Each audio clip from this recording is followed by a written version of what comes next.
We haven't had much, any new information really in quite some time. I mean, somebody knows something, right, and somebody needs to say something. Right. That statement is as true today as when this disappearance happened over 34 years ago. And why hasn't the person with that truth come forward? This is one of the oldest running cold cases in Michigan. It's time to turn on the searchlight for Paige Marie Renkoski.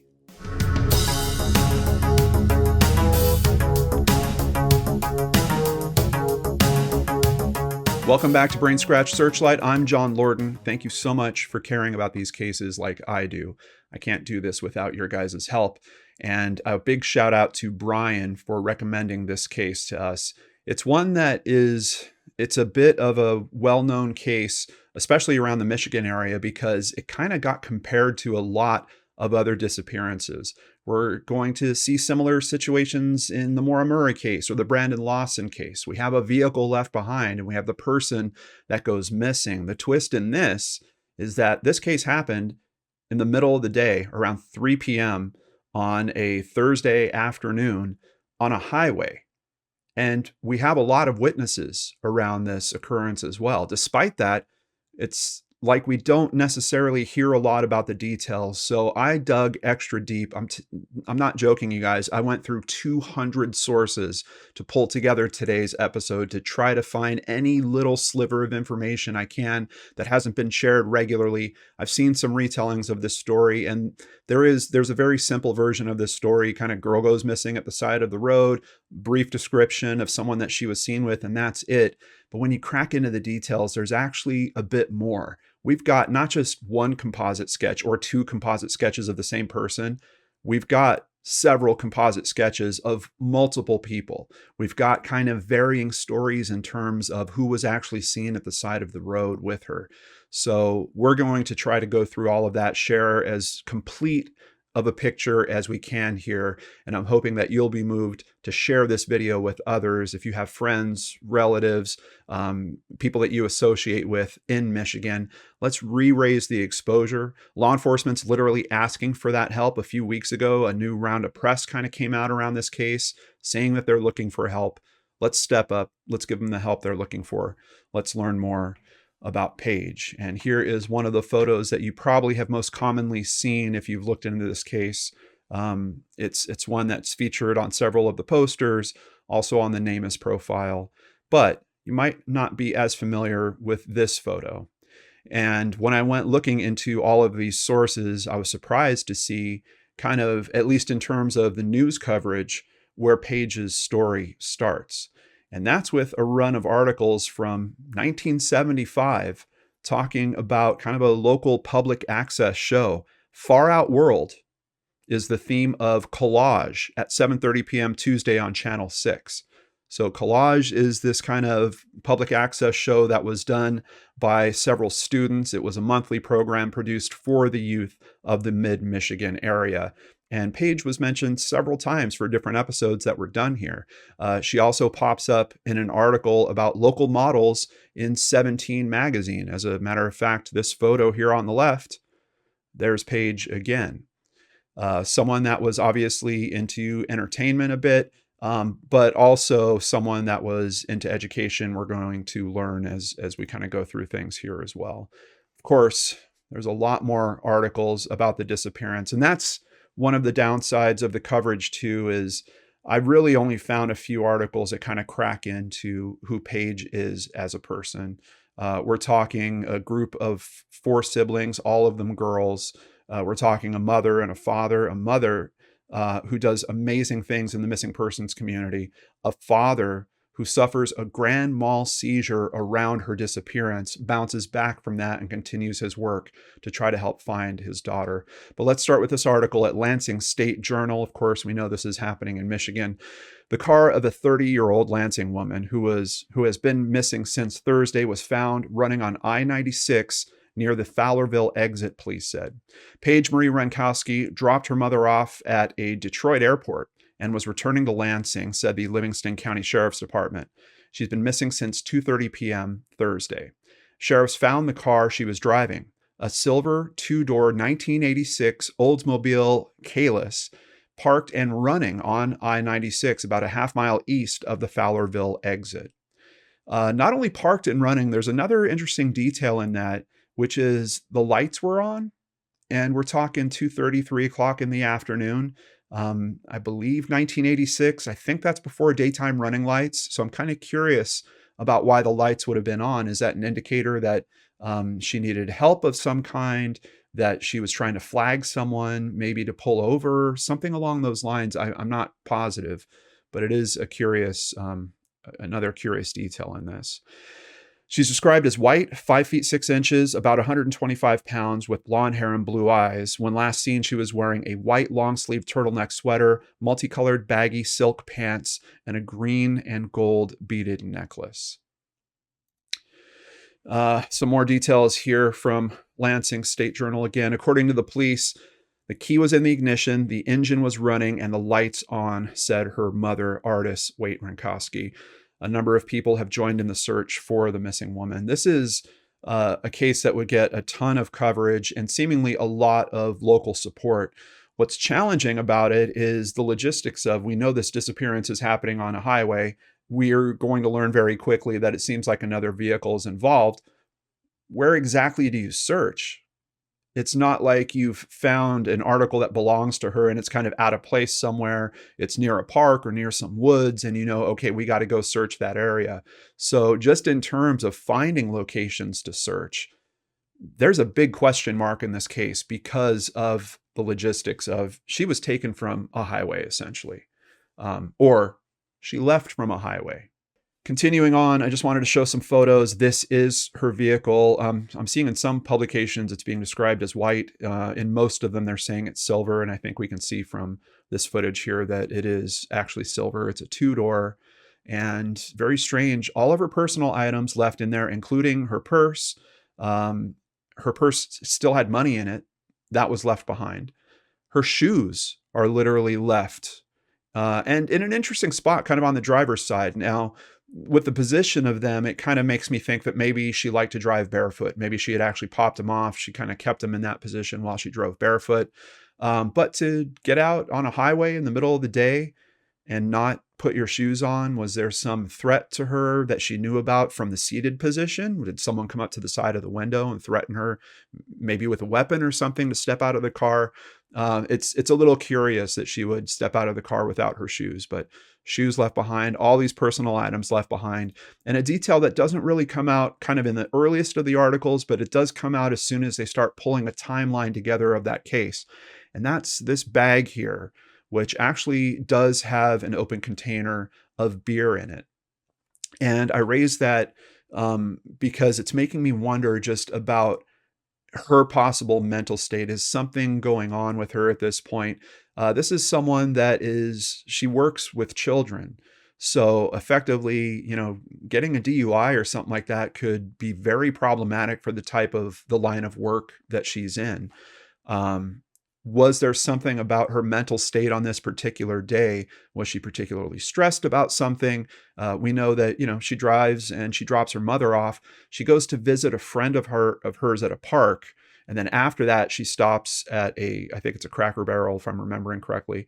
And she buys a 40-ounce bottle of beer. And it seems that, I don't know if I can't say she's drinking it on the way home, but it is an open container that's in the front seat. And we know because of the order of events that she stopped and purchased that after she went to the park. I think it'd be a little different if the timeline tells us that, you know, she bought that and then she went to the park, because maybe that was just her hanging out with a friend and she wanted to have a beer while she was doing that.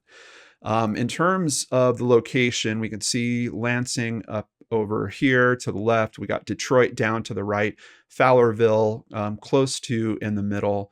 And as we heard from that description, she was a little east of Fowlerville on the side of the road. Another challenge with this is when law enforcement finds her vehicle, essentially someone drives down I-96 and they notice the vehicle there. They wind up coming back. I believe it was in relation to their job that they would drive up and down this corridor regularly. They see that the vehicle's still there. So they call it in, hey, it looks like there's an abandoned vehicle. Law enforcement comes out, they find it running, they find the lights on, keys in the ignition, all her personal items there.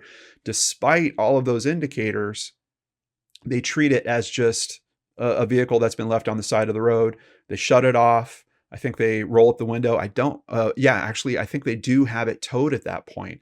And that becomes one of the challenges in this case, because at that time, they're not aware that they're dealing with any missing persons investigation. And more so, they're not aware of the possibility of a crime that has happened around this yet. So removing the vehicle, essentially, all of a sudden you're taking a piece of crime scene evidence. It's being manipulated in terms of it being moved. But outside of that, they have to later try to piece together the exact location where this happened. Now, thankfully, there was numerous witnesses that could help in terms of getting them to kind of retriangulate that. But it's going to be, it won't be exactly perfect. And if the car was found in that particular spot, if it was treated as a crime scene at that time, there could be something that you would think is totally insignificant, like a cigarette butt, in that scene that all of a sudden turns out to contain the DNA of the person that took her. And because of that movement of the car, we don't have that option. I'm not throwing that out there to knock law enforcement. They had no way to know where this case was going to go. They certainly didn't know that we were going to be talking about it 34 years later. Still looking for the answers in this case. But that's just the reality of what happened around it. And even the newer investigators that come into this case, they're very clear about like, hey, for 1990, they process the scene as good as they can. And another challenging thing about this story is we have all these personal items of hers, but there's really no indicator that any of them would have been touched. I mean, if the basic story is she was somehow threatened or somehow coerced out of her car, and then she was taken into someone else's vehicle, what's the opportunity that they would have touched anything in her vehicle? Practically nothing. Now, there were some prints, there was palm prints and I believe fingerprints that are found on the exterior of her vehicle. Are those really related to any potential suspects or not is a question in itself.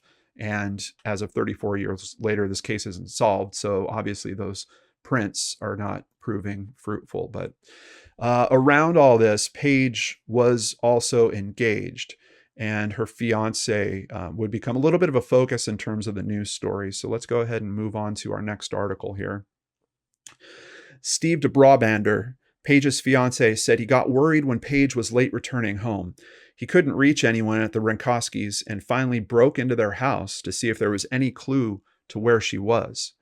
There was a message on the answering machine from the Livingston County Sheriff's Department, DeBrabander said. They said they had an abandoned car out there, and did we know where Paige was? So he called her mother, who was, I believe, visiting her sister. They tried to get a plane, but it was the start of a holiday weekend. This is leading into Memorial Day weekend. They couldn't get a flight.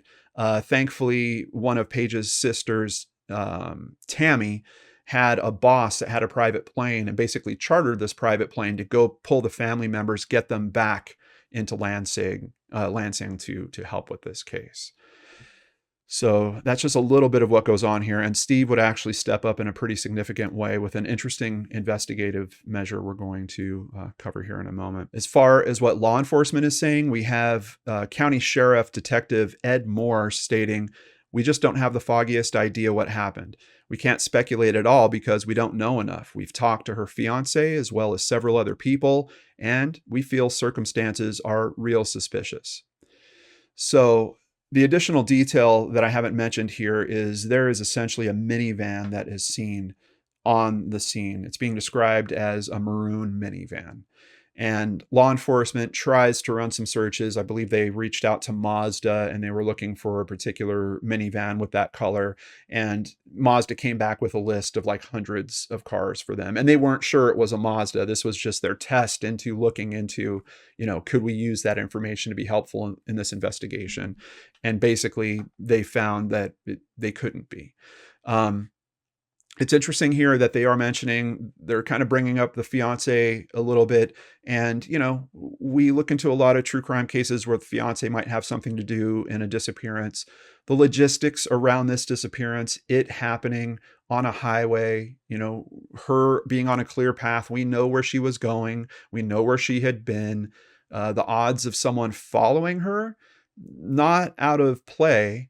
the odds of it being someone that she knows in some way or being related to her interpersonal life in some way, that's a really, really big question mark. And I think that's something that, like I mentioned, there's one investigator that kind of thinks there might be something around that, but the general consensus seems to be this is either some form of a crime of opportunity, someone that saw some opportunity here to abduct her, or potentially someone that has developed some mechanism of attacking people in this way, possibly by acting like they're law enforcement or by acting like there's some kind of road emergency, using some mechanism to get that person to pull off the road. And that's why I think that detail about her headlights being on is kind of important. But we're not hearing that, her emergency flashers were on, which you would think someone would do if they thought there was some kind of road emergency. Like if you had someone pull up to you and say, hey, your tire's flat, pull over, your tire's flat, something along those lines. So the thought that maybe it was someone acting like law enforcement, I don't know if, I've seen stories where people actually have kind of dash cam lights and go to that length to fake law enforcement. But back at this time, early 1990 like that, would it have been enough if someone had a fake badge that they flashed out a window? Possibly. The other potential aspect that comes into play there is Paige's father, former law enforcement. So she's someone that would certainly respect that badge quite a bit. Let's go ahead and continue here. 5 days later, her family still waits. Paige Renkoski's disappearance has sparked a search by the family that reaches far beyond the Lansing area. More than 5,000 flyers with her picture on it have been distributed. This family works so hard in terms of raising awareness, and that is just the tip of the iceberg. I think within the first few months, they get literally tens of thousands of flyers out there. And keep in mind, she's got family that's kind of living in different areas, her sisters who are also helping in significant ways. And this is, we've got some potential television aspects. I think there's a local show called Crime Stoppers that's running at this time. They kind of pick up the story. They do a local segment on it. And then we'll see it actually does hit a national television audience as well, though not with the names that we're so familiar with on that front. Adding to the uncertainty, Tuesday were several tips from people who thought they saw Paige standing near where the Cutlass Calais was found. She was talking to a black man, the two of them standing between the Cutlass and a maroon or dark red minivan, said Livingston County Sheriff Dennis DeBurton. And family members basically say, first of all, we don't know who that would be. We're not sure she knows anyone with that description. And there's more of a description. I know it seems kind of insensitive at this point to say, oh yeah, it was a black man. Oh, she doesn't know any black people. There's a better description than that we're going to get into, and I'm sure it had the additional details of that description. But outside of that, they're also saying that she wouldn't stop to talk to a stranger on the road. So I think that's where we start forming this theory that it must have been either someone that was representing being law enforcement or representing probably her needing some form of help in some way. I don't know that she would have pulled over for someone that had a flat tire or something along those lines. With her, family being former law enforcement, I'm sure she'd be aware of things like that. But here we do have a map that's been put together in Lansing State Journal. We could see at 11 a.m. she leaves her mother at the Detroit airport. Around 2:30, she leaves for home after visiting with a friend. And then they actually don't have the stop for the beer that happened here. So I've got a little question mark in my mind about the timing on that now. But between 3 and 3:30, witnesses report seeing a woman along I-96 near the Fowlerville exit talking to a man with a maroon minivan. Also, some of the witnesses seem to report possibly more than one person. There might have been someone that she was speaking to. Some of the witnesses are saying he might have had his hand on her shoulder. And then some of the witness information is saying there might have been someone in the minivan as well. And then we have her car spotted on I-96 just east of the Fowlerville exit, where it's found between 4:30 and 5 p.m. There were no signs of foul play, and the car, which belonged to her mother, had not been damaged. Now, a little bit of conflicting information on that. I had found some articles that are saying there wasn't any major damage to the car. The front of it did appear to have some extremely light damage, but they're not sure that it was from anything to do with that particular drive. It might have just been that the car already had that damage previously. And with how much the family is taking to the press, especially the sisters. Apparently, the mother initially is reluctant about the press and kind of opening up to them. Her fiance is not. He's pretty much talking to the press right off the bat. The sisters are speaking to the press right off the bat, but they do get their mother to kind of come around on it, and then she is quoted in the press pretty heavily as the years kind of go on. There has been no aspect that I bumped into where the family is kind of saying, no, wait, the car wasn't damaged before, and then it did have some damage on the front end when it was found. And we do have a picture of it. Yeah, there's clearly nothing major in terms of damage. They might be talking about some type of light scraping, or maybe there's a piece of the bumper that has a crack in it or something along those lines. But it's kind of one of those important factors because people are theorizing the possibility that someone could have faked an accident, and that's how you get someone to pull over. Essentially, you kind of do a little light tap on their bumper or kind of rear quarter panel and then pull over and act like you have to exchange information, and then it turns into something bad. So they're not sure that that's really what's going on here. And valuables left in the car. No signs of foul play. Very, very strange. Even here, her fiance is saying, someone must have flashed a badge. I can hardly believe that she would pull over without official notification. Here we get a little bit more of a description. She reportedly was talking to a black man about 220 pounds and 20 to 30 years old. Now, some of the later articles I'm seeing are saying that there might have been some question if it was a black man or if it was a Hispanic man. But there was enough detail that we would get kind of several different composites that we'll be touching on before the end of this episode as well. From what I saw, there was anywhere up to 10 different witnesses of this interaction that was happening at the side of the highway. It's interesting to me that there was no real information about seeing her being threatened in some way, seeing her being grabbed or moved. It was pretty much just the only description that we got outside of the person she was talking to is some of them seemed to say that he had his hand on her shoulder. Now, I'm really thankful. Lansing State Journal and the Detroit Free Press basically did amazing coverage. And it's just always a reminder to me when I'm looking at these kind of older stories and I have to do it through newspapers.com. It just, what journalism was and where it is now are two very, very different things. And I'm thankful that there was this form of journalism. The Lansing State Journal leans into this story even more, gives us a bit of backstory in terms of Paige. Here we have photos from her 8th birthday, her first Holy Communion, Mother's Day 1990, her high school senior year photo, and a photo of her with her fiance. And we learn a little bit more about her down here. Those startlingly blue eyes and light up the room smile. The family clown, the mimic, the schoolgirl who would organize a neighborhood production of Mary Poppins or coax neighborhood friends into dressing up in her mom's long skirts to perform gypsy dances. She had what the French call joie de vivre, joy of living. And I hope I pronounced that right. She made artist Renkoski laugh. She would make me hysterical. I always thought she would be an actress. The second of 4 daughters, Paige lived most of her childhood in Hazlitt until her middle school years when the family moved to neighboring Okemos. Paige was a charmer and with her sisters drew plenty of boys to the 2-story colonial home on the shady suburban street corner. Literally a child of the 60s, born February 2nd, 1960, Paige grew toward womanhood as more of a throwback to her mother's generation. As a teenager, she loved to babysit and model for local bridal shows. As an adult, she was a resolute homebody. She wanted marriage and children.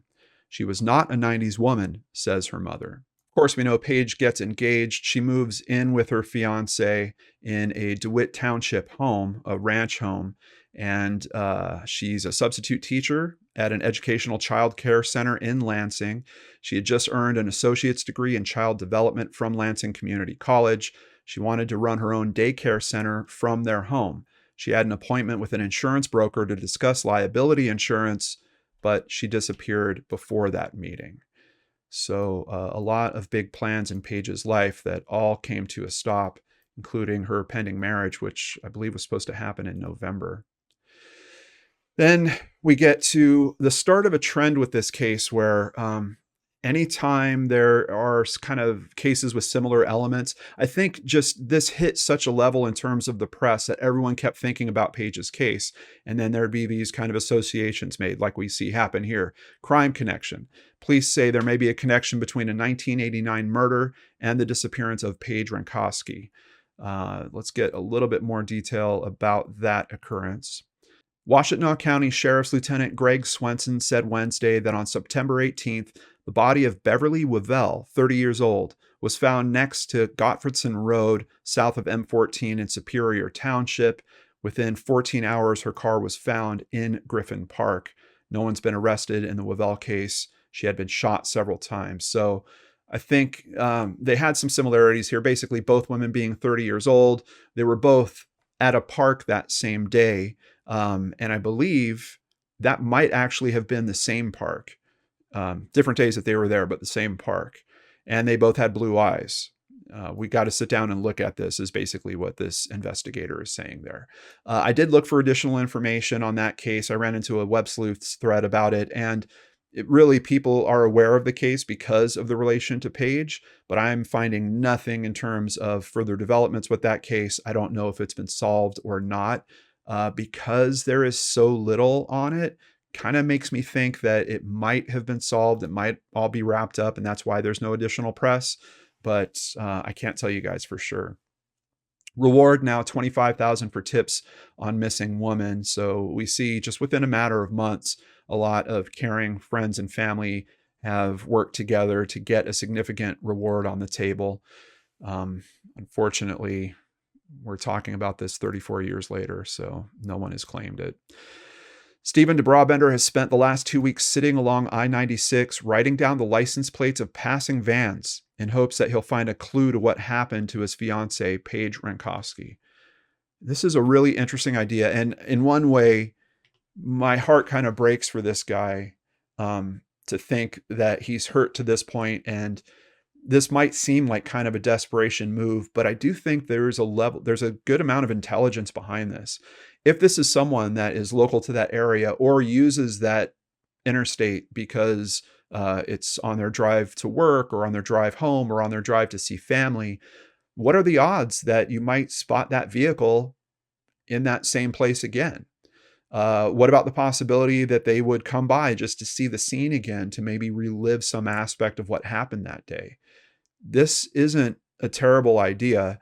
I think it's just hurtful that it's someone so close to her that has to be doing this. It would be great if they had a friend of theirs that they could have kind of said, hey, would you mind, kind of checking out the roadside and maybe just taking note of any license plates, and let's pass those on to law enforcement, have them run checks on that license plate information, and then maybe run that against a composite sketch that they have based on the witnesses' accounts of who was seen on the side of the road. So there is something to this. I just can't stop until there's absolutely nothing left to do, he said. And that's kind of the downside. I know that, families in these situations, they're dealing with a lot of pain and almost this frantic energy of like there's a clock working against them, like they have to get to her before it's too late. And in truth, you don't know with these cases if it's already too late or not. As long as there's any possibility at all that she might be found alive, you can't, he said. And I certainly understand that. Here's a picture of him. And billboards went up. Thankfully, I believe it was Adams is the company that had the billboards in that area. They volunteered several different spots on the billboards. I love when those companies step up and are helpful in that way. And then we get to a show that honestly, I only can barely remember in the recesses of my mind, a show called Missing Reward that starred Stacy Keach, who you might remember. I believe he played a character named Mike Hammer. I mean, I'm really reaching back now, guys. Unfortunately, they do a segment, they come out, they do the work, they film a bunch of recreations at the same locations. They air the segment. The phones do light up a little bit, but it's pretty much information that law enforcement already has. Show brings no new leads. A recent TV show recounting the disappearance of Paige Renkoski resulted in a few phone calls, but no new leads, her mother said. Artist Renkoski said that the syndicated missing reward program that aired Saturday sparked interest, but offered no clues, unfortunately. It did raise a little money. I guess the local channel that ran it, they took all of the proceeds that they made from their commercial revenue and they wound up donating it towards efforts on this case. And then we get to woman's disappearance, still unsolved. This is basically the 1-year mark. And outside of that, we're seeing kind of news stories that are really just adding Paige to there's this other missing person. Oh, and by the way, we're still looking for Paige, or these kind of other occurrences where, oh, there's this other crime. We wonder if this might be related to Paige, if it could be the same suspect. We have a statement here from her father at that first year anniversary. I've got a feeling after years of being a police officer that someone knows something. I feel she's in an abandoned old barn, in a shallow grave, or under the ice. So pretty clear that by the end of the first year, her father is losing hope. Not only her father, this other article, A Quiet Remembrance, Renkoski's loved ones begin to move on. All the family really struggling with the realization that if she was alive, if she had any way to contact them, that would have happened, and it hasn't. So they feel like they might be facing the worst here. Like I mentioned, in the trend of articles on this, we do see a bunch of cases that are kind of pulled together and then wondering, are these cases all connected? Now, what's interesting is nowadays we see that happen, but it's usually some YouTuber or a blogger or something along those lines. In this instance, we actually have law enforcement. Police believe that some of these disappearances may be linked. So we've got these names here: Michelle Urban, Melissa Urban, Connie Lynn Bostick Royce, Cheryl Louise Garner, Vicky Duda, Cami Villanueva, Cynthia Marie Jones. Several different cases from kind of around this same I-96 corridor, and wondering, are they related? And we would find out that police actually were onto something there. They were related. There was a man named Leslie Allen Williams, a serial killer that was active, and we can see on his victim's profile here, 1, 2, 3, 4 of the names from that previous map come up here. Should he be considered for this case? Okay, he doesn't fit the physical description. That's certainly for sure. But law enforcement still does consider him. They do the footwork and they come to this conclusion. Local law enforcement officials feel sure that admitted serial killer Leslie Allen Williams is not a suspect in 3 unsolved cases in Livingston County, one of those including Paige's case. Detectives thought he might be a suspect. After some checking, they found out that he was actually in prison at the time that Paige disappeared. So that doesn't pan out. But that's not quite the end of it. There's another interesting twist here. Williams's ex-cellmate is now suspected in the Renkoski case. A former cellmate of confessed serial killer Leslie Allen Williams is a suspect in the 1990 disappearance. Police are investigating a 45-year-old man who roomed with Williams at the Muskegon Correctional Facility. The man is serving life terms in 3 separate abductions and rapes. We have no definitive proof that he was involved. It's just like any other tip. If we have a name that's given to us, we look into their background and see if they were in a position to have done the crime. If you want to call him a suspect, for lack of better terms, you can. So this is one of the names that would kind of be added to the pool. I believe there would actually wind up being 2 inmates that are kind of considered as possibilities for this case as the years would go on. Unfortunately, the years tick by. The family works really hard to get coverage, and they do get a lot of local coverage. There's articles that keep coming out, but they're basically just going over the same details that we've already outlined here. Really no additional information, no real developments in terms of how to process this crime scene. There's so little to work with. Like I mentioned, we've got items that probably haven't been touched by any perpetrator, which they do collect and have in evidence. I saw footage of one of the investigators only a few years ago bringing in Paige's sister and letting them see Paige's personal items for the first time in decades. So yeah, those items do still exist in evidence. It's just there's not a lot of reason to run any type of testing on those items, knowing that they probably weren't touched. But then we do get to 1994, and here we have the obituary for Carl Renkoski, for Paige's father. Unfortunately, that obituary did not include a photo, but I grabbed this screenshot from a recent piece that's been done about this case. And we get to 1999, Task Force to Investigate Disappearance. Police plan to announce today the formation of a new homicide task force that will focus on the 1990 disappearance of Paige Marie Renkoski. What's the name of that task force? New Hope. So thankfully, we do get fresh investigators on it, fresh eyes on it, and they start going through the case again. And here we get to two theories that are kind of brought forward. Why Renkoski may have been killed. Manner of disappearance. Witnesses say she was last seen talking with a man by the side of the interstate. Because of a close relationship with her mother, she wouldn't have just disappeared. She had a large amount of money in her bank account that has never been touched. That's one of the things that's honestly the scariest about this case. Not only does she have, I guess she had just done some type of transfer, maybe out of some type of savings or investment account, and all of a sudden she had a large amount of money sitting in one of her accounts. Now, on one side, that's kind of making certain people think, oh, was she getting ready to split? Was she going to leave her life for some reason? As a matter of fact, another aspect of this same piece we're looking at right now, this fourth point on why she might have disappeared on her own, says her relationship with her fiance was failing.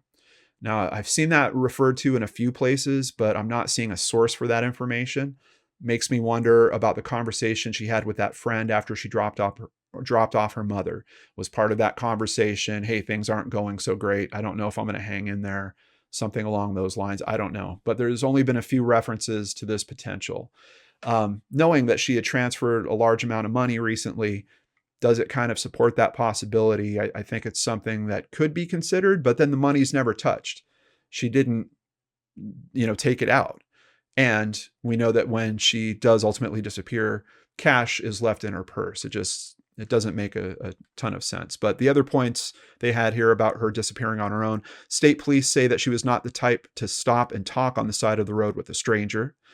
Daylight abductions are rare, and her body has never been found. So at least some investigators at this point trying to stay open to the possibility that maybe she did leave of her own accord.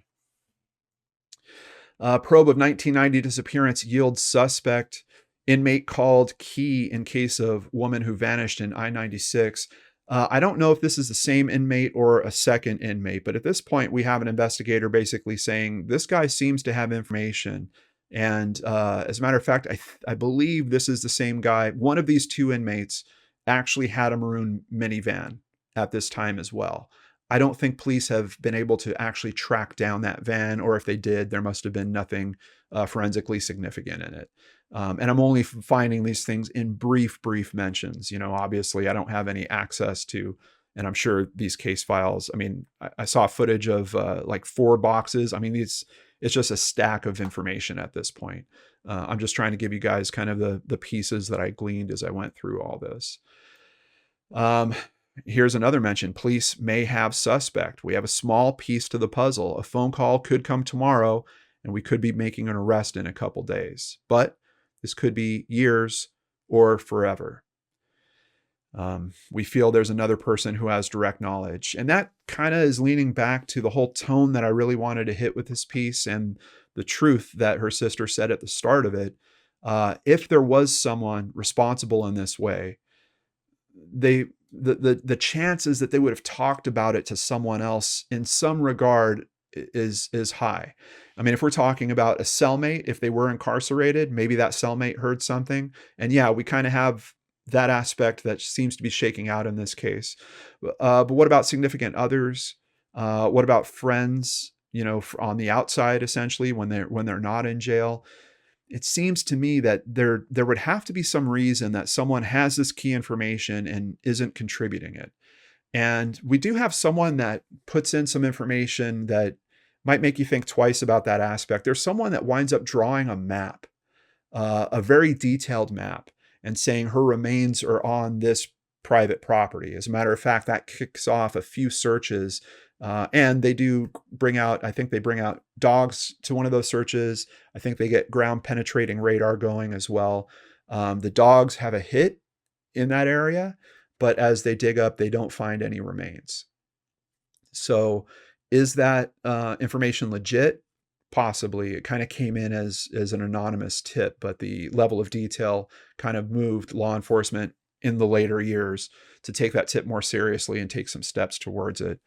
Unfortunately, they did not find what they were looking for. They didn't find Paige, but we do get a sketch release, new sketch released in 1990, Cold Case. We have it here, but we've got better options here. New tips led to a description of a black male wearing a white shirt, tie, dark trousers, and a dark colored long coat. The man also was wearing glasses and had a 3-day growth of facial hair. And then what they've done is on the right, they've done an age progression on them, trying to age these people up to maybe what they might look like today. So these are kind of key pieces of information in this case. These are sketches that came from eyewitness accounts, but they're not the only sketches out there. As law enforcement kind of put the word out that, hey, we're looking for information, and they were talking to people about this case again, they heard some stories from some people, and they wound up drawing these other composite sketches. Now, I've seen in some places where these sketches are getting confused as being the guys on the side of the road, and that's not necessarily the case. These sketches are very particular instances. The sketch on the left in this depiction here is a man that a retired state trooper says that he saw peeking into Paige Renkoski's vehicle, and there was a white cargo type van parked behind her vehicle at that time. So that's a different condition than we're talking about with these witnesses that are saying, you know, we saw a black man, his hand was on her shoulder. This was like, there was a trooper that drove by at some point that afternoon and noticed this. The center sketch depicts a trucker that a woman claims offered her a ride in late 1989. That's a terrifying story. This woman gets into his truck, and basically he says, you just made the worst mistake of your life. And thankfully she is able to fight and escape and leaps out of the truck. So that is who the center sketch is. And let's see, the sketch on the right shows the man that a motorist said tried to get him to stop on I-94 near the Battle Creek and Kalamazoo exits by showing him a badge. So that's kind of that MO they were looking at of, is this someone that acted like they were law enforcement and pulled her over?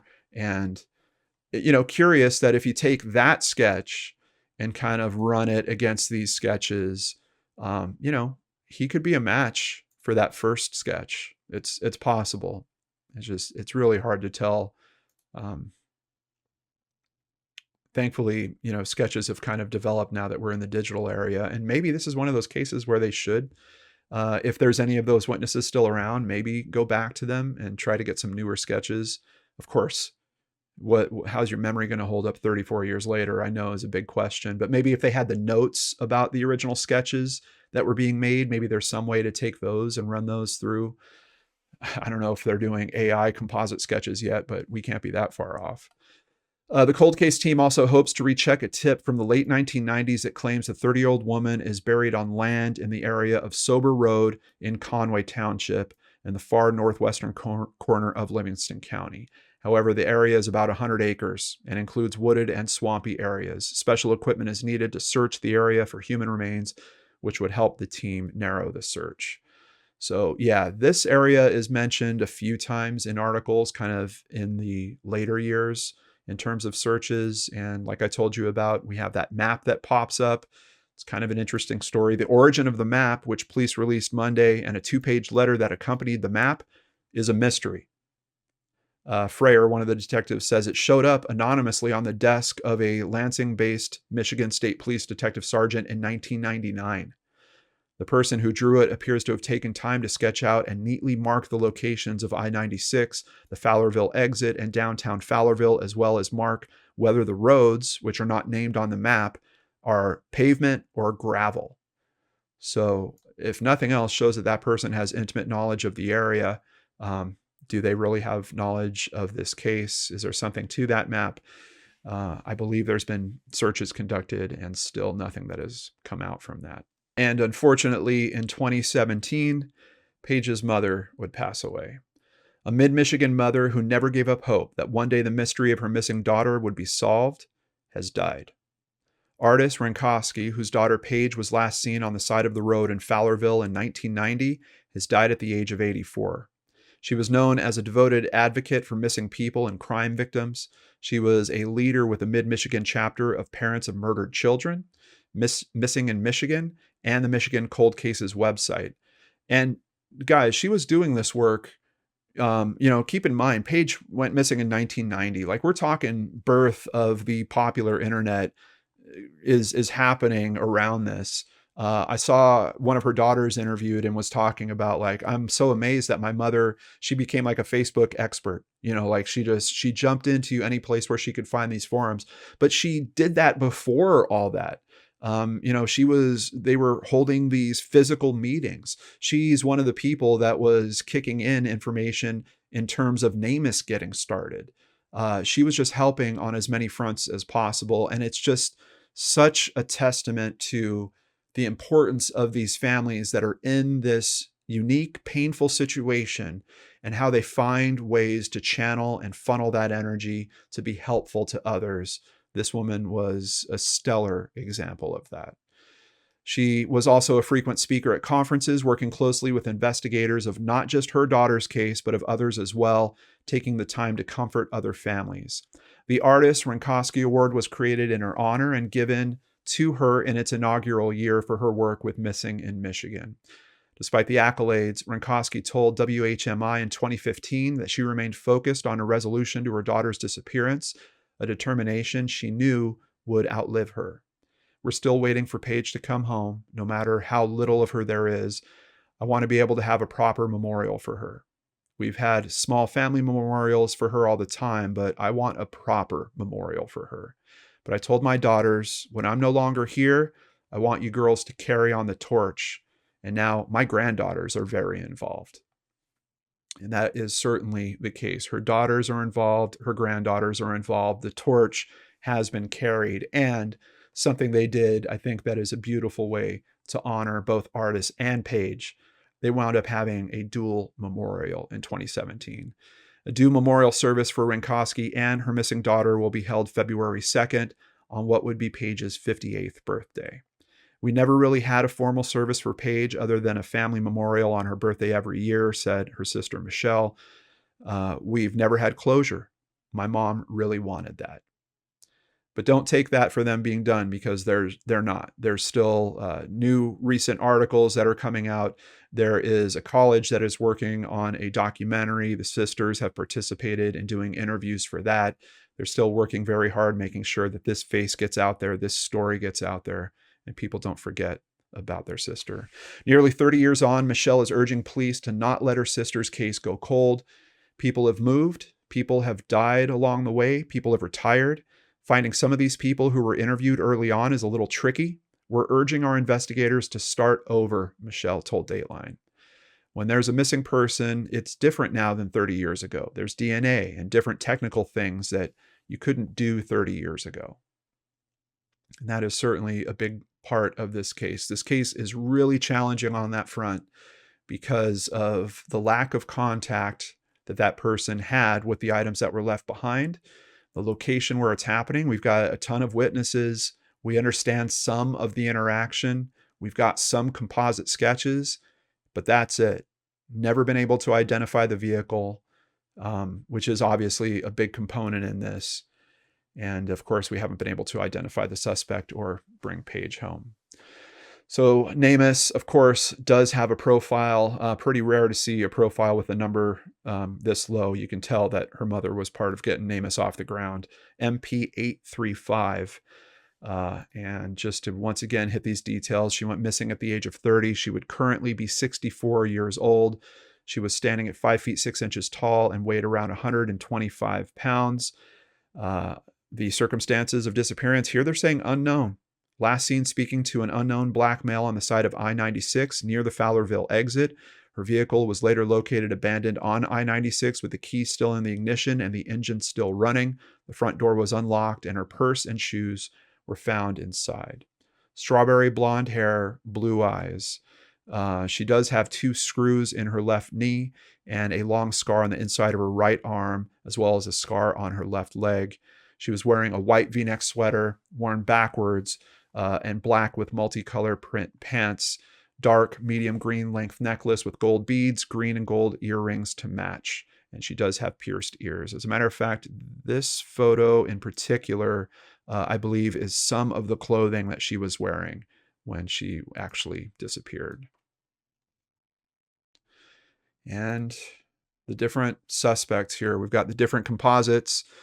These don't include the composites kind of those, the profiled suspects, I guess we'll call them. But if you want another look at those, I'll bring those up really quickly as well. So these are the profiled suspects, people that basically some MO of something that they've done might be related to this crime, but these are the official composites here for the person that was spotted on the side of the road with Paige. If you'd like to show the family your support, stay up to date on this case, please join facebook.com/Paige Renkoski. You can see the clear message here, never give up.